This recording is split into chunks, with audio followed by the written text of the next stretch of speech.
چطورید بچه ها؟ درود بر شما. اول میخواستم به خصوص راجع به یه قانون صحبت کنم، بعد دیدم نه، میتونم به نسبت ویدیو کامل تری رو داشته باشم. بازی‌های کامپتیتیو عملاً تست روانن، با ایگو و مسائل مختلف انسانی میشه درگیر شد که دوست دارم الان به بعضیشون اشاره کنم و به خصوص راجع به یکی دو تاشون صحبت بیشتری بکنم. بیایید از همون اول با قانون CC40 شروع کنیم. ویدیوهای مختلفی هست تو گیم های کامپتیتیو مختلفی که اصلا این قانون رو جدی بگیریم یا نه، اصلا درصدش چقدره؟ در اصل 60 20 20 که کسی که اینطوری بگی به نظرم پوینت قضیه رو نفهمیده. مهم اینه مایندست این چیز رو متوجه بشید به صورت کلی و اون واکنش و رفتار شما تو هر مچ و اینکه اوکی من توانایی تجزیه این چیز رو داشته باشم جدای از هر درصدی. اصلا چی هست حالا؟ اینطوریه که 30% مچ هاتون شما هر کاری کنید میبازید. حتی اگه 100 تا کیل هم داشته باشید ممکنه تیمتون AFK داشته باشه، یکی ترول باشه یا هر چیزی. 30% مچ هاتون هم شما هر کاری کنید میبرید. چه تیلت باشید، چه کار به خصوصی نکنید، چه از عمد بخواید ببازید، اصلا AFK کنید، بازم اون مچ رو میبرید. و 40% مچ هاتون کاملا وابسته به شماست. باخت و برد رو کاملا شما تعیین میکنید. اما همین الان بهتون گفتم این اعداد و درصد اهمیتی نداره. خیلی دوست داشتم در حد یه خط بگم که این اعداد صرفا به شکل دیگه‌ای میگه رو خودت تمرکز کن و جز خودت چیز دیگه‌ای مهم نیست. ولی خب بعضی موقع جواب میده و زیاد ملت با این چیزا برمیرن که خودشون رو توجیه کنن یا باز درگیر RNG، شانس، ارقام، بالانس و این حرفا بشن. اگه به من باشه که میگم گیم رنک رو مثل مچ نورمال بشنا کنید. با زیاد بازی کردن به یه نقطه میرسید که توی ایلو خاصی گیر میکنید و نهایت یا با این قضیه مشکلی دارید یا ندارید و بازیتون رو میکنید میره و فانتون رو دارید تمام شده رفت. اگه هدف بهتر شدن باشه قطعا هیچکس نباید رو بهتر شدن ارقام و اعداد سوار شه و در نهایت باید رو خودش کار کنه. شاید یکی بگه خب نه، برای بازی‌های مختلف فرق میکنه پرسا، نمیشه که کل بازی کامپتیتیو یه جور بگی. اوکی، بذارید جور دیگه‌ای بگم، هرچند که خوشم نمیاد یه کانسپت و هی مثال‌های مختلفی بهش بچسبونم. شما اون الگوریتم رو بفهمی که x به علاوه y مساویه با z، حالا هزار تا مثال میشه توش گذاشت. ولی حالا تو بازی فایتینگ عملا یک به یکه. حتی نمیخوام اصلا برم سمت شطرنج که دیگه اونجا خیلی بالانس و هر قدمی که برام دارید دیگه کاملا گردن خودتون. چون میگم مسئله این ویدیو رقابته، بازی کامپتیتیو منتالیتی. در نتیجه نمیام همه حرفام، ولی رو بازی کامپتیتیو اعمال میشه اکثر حرفام. حالا سر بازی فایتینگ، جاسین وونگ یه حرفی میزد، یکی از ویدیوشو میدم که خیلی تو ذهنم هک شد و سر آموزش استریت فایتر 5 بود. میگفت وقتی پلیرها به برد و باخت فکر میکنن باعث میشه یه کارهایی بکنن که فقط به اون مسئله نزدیک بشن. مثلا طرف میبینه این مچ اسپم کنم میبرم، پس بذار این کارو بکنم. پیشنهادم اینه هیچ کس این کارو نکنه و به جاش بگه اوکی من یک سری مکانیک دارم، مثلا پری یا فلان کومبو، ترجیح میدم اینطور بشنو کنم که این مچ یا 10 تا مچ دیگه رو من باختم ولی تو هر مچ از 10 تا پری 7 تا رو زدم. شاید بگید این خب چه ربطی به حرف قبلی داره، اصلا مثال متفاوتی. نکته اینه که شما بعضی موقع نسبت به شرایط کارهایی رو میکنید که از وظایفتون خارجه و حتی بعضی موقع در نظر نمیگیرید که اوکی یه گیم مود 5-5 ما داریم، ما قبول. خب 5 نفر تیم حریف همشون میتونن بد باشن، 4 نفر توی تیم شما هم همشون میتونه بد باشه، ولی تیم شما، شخص خودتون به صورت ثابتی همیشه میتونه خوب بازی کنه و وظیفش رو انجام بده. حتی برد و باخته هم مهم نیست، اینکه وظیفتون رو تو هر مچ درست انجام بدید و به صورت ثابتی یک اسکیل مشخصی رو داشته باشید. یه عکس رو صفحه میذارم شاید به خصوص اینجا کمک کنه. برای بعضیا به نسبت این عکسه این can you do something about it میره سمت تاکسیک بودن، سمت تصمیمات احمقانه که خب خسته نباشی عزیزم، اینطوری نمیشه و هیچی رو حل نکردی. پس یه بخش زیادی از قضیه اون منتالیتیه. من اول می‌خواستم ویدیو درست کنم برای فاندامنتال یک سری کانسپت ها، مثلا تانک و وظیفش یا چیزهای مختلف دیگه، مثلا به نسبت فلان بازی یا فلان ژانر، ولی دیدم ترجیح میدم یه قدم عقب‌تر برگردم و به جای یه ژانر و رول راجع به یه چیز خیلی کلی‌تر فعلا صحبت کنم که کلا میشه به بازی کامپ اعمالش کرد. و اینو که میگم هنوز حرفام تمام نشده، چون چند تا نکته دیگه هم میشه گفت،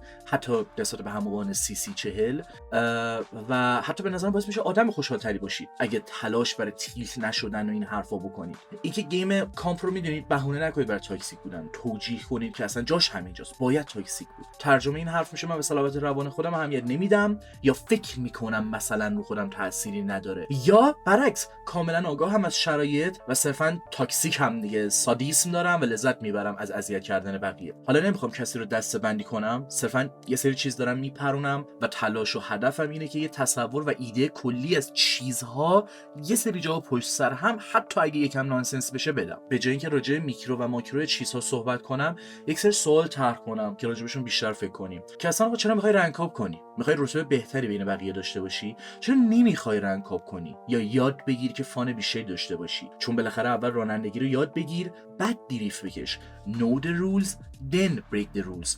و بعدش برو همینطوری تو هر مچ ترول کن یا هر جور میخوای بازی کن، کاملا اوکیه. اصلا چرا همین الان نسبت به همین حرفم اینطوری که به رنگ باید صرفا ارزش بدی و فکر میکنی به رنگ باید یه وزنی بدی، رنگ رو جدی بگیری؟ اصلا مگه اهمیتی داره؟ اصلا نتیجه این همه وزن و اهمیت دادن به چیزها چی میشه؟ یه موقعی اونقدر وزن میدی به رنگ که نرمال هیچ وقت لذت نده چون هیچ ایمپکتی نداره، یا تا اون حد که انقدر بازی کردی و شرایط مختلف رو تجربه کردی که چه تو مچ نرمال چه رنگ حتما باید یه شرایط به خصوص 1 در میلیون با یه اچ پی یهو چند نفر یا 1 نفر رو بزنی تا دوپامین ترشح شه. دقیقاً این دنبالش هستی. تمام این سوالا رو واقعا به شکل‌های مختلفی میشه جواب داد و به شکل‌های مختلفی واقعا میشه نگاه کرد به این قضیه.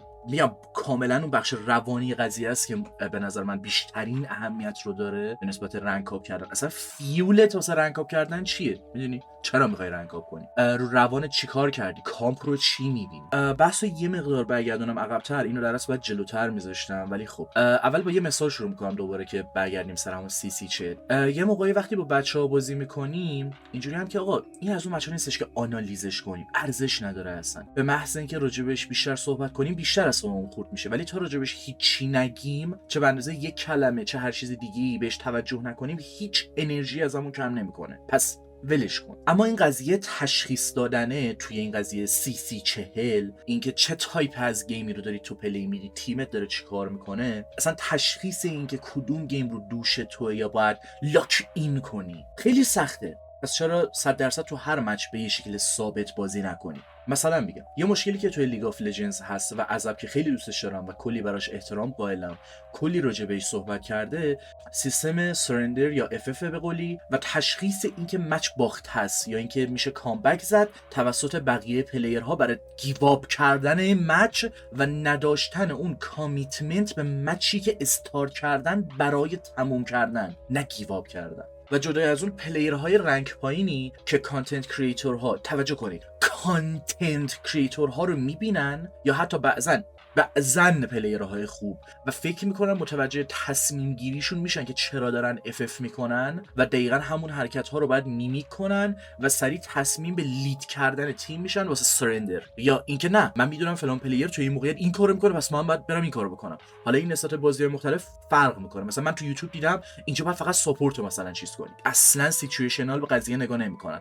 نه تو اینجا فقط باید رو ساپورت فوکس کنی، نه این تیم باخته است FF بده بره. حالا سر این قضايا به خصوص هر بازی رو دنبال کنید یک شخص به خصوصی رو پیدا میکنید که راجع به این چیزا صحبت کرده باشه. اگه لیگ رو دنبال میکنید عذاب رو پیشنهاد میکنم، کم صحبت نکرده راجع به این قضیه. و به نسبت مثالهای مختلفی که تا الان تو ویدیو زدم، این وسط یه چیز رندوم بگم شاید جالب باشه براتون.